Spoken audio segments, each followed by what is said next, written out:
Okay, so today we are on number 59. Do good regardless. The stone in the center of town. A king once slipped out of his castle in the middle of the night when nobody was looking and laid a great stone in the center of town. In the morning, a drunken soldier tripped over the stone, fell, and hit his head. Who put this blasted stone here? He snarled. I'd like to teach the damn fool a lesson. Cursing, he went on his way. Soon a gentleman on horseback came by and just missed running into the stone. He came to a stop and said, Phew, that was close. I could have been killed. What a dirty trick to play. Muttering, he trotted on.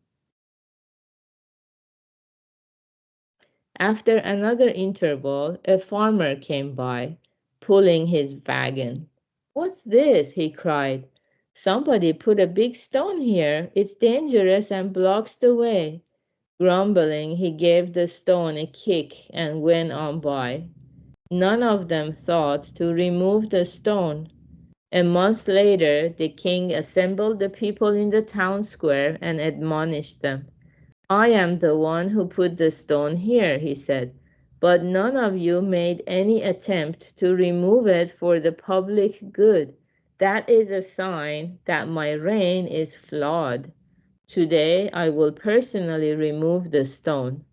When he did so, underneath it was a bag marked, for whoever moves the stone out of the way. It was full of gold and jewels.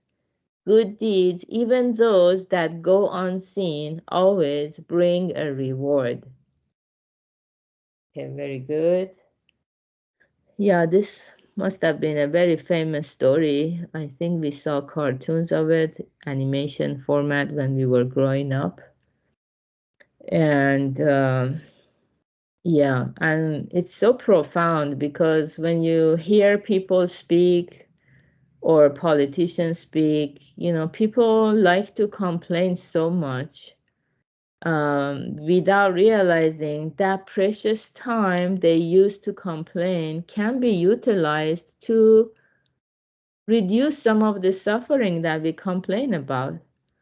So, yeah, when I realized this, I stopped mentioning like the garbage I see in my neighborhood. People eat McDonald's and they drop the wraps, McDonald wraps on the street. So I can go and pick them up, put it in plastic bag and put it in the trash bin. You get the fulfillment that something got done. Yeah. But when we complain about it, nothing gets done. And we are adding to the same toxicity and suffering and darkness in the world that we are complaining about in the first place. It's so ironic. But it must be such a deep-rooted human nature to love complaining that it doesn't die so easily. Listening to the Dharma, becoming more and more spiritual, we can catch ourselves that, oh, I'm just adding to the suffering in the world, to the toxicity. Let me reduce it by doing a good deed. However, if people don't know about the Dharma, if they don't actively pursue the Dharma, the teachings, they're not aware of the truthfulness of the law of cause and effect that Buddha discovered when he reached the enlightenment of a Buddha. So, according to the law of cause and effect or the law of karma, good causes always bring good results, not necessarily from the person you were kind to or the way you expect to receive the good results, but once you plant a good seed, it will bring you the good crops or the good fruits in due time.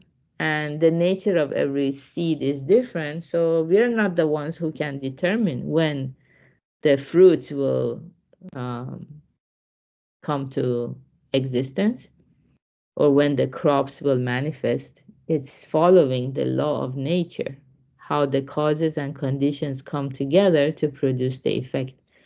So very few people seem to be aware of the veracity and truthfulness of the law of cause and effects. That's why listening to the teachings is of utmost importance. Listening continually.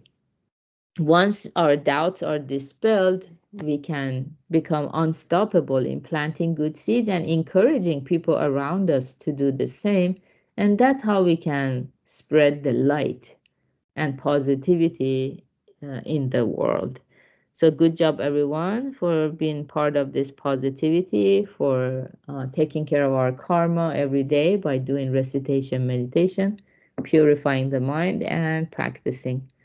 Today is Friday. We're going to have the Purpose and Meaning Lab. I'm going to host it and at 3 p.m. and the Advanced Group Session by Morita Sensei, 6 p.m. Pacific. And have a wonderful Friday, everybody. Bye.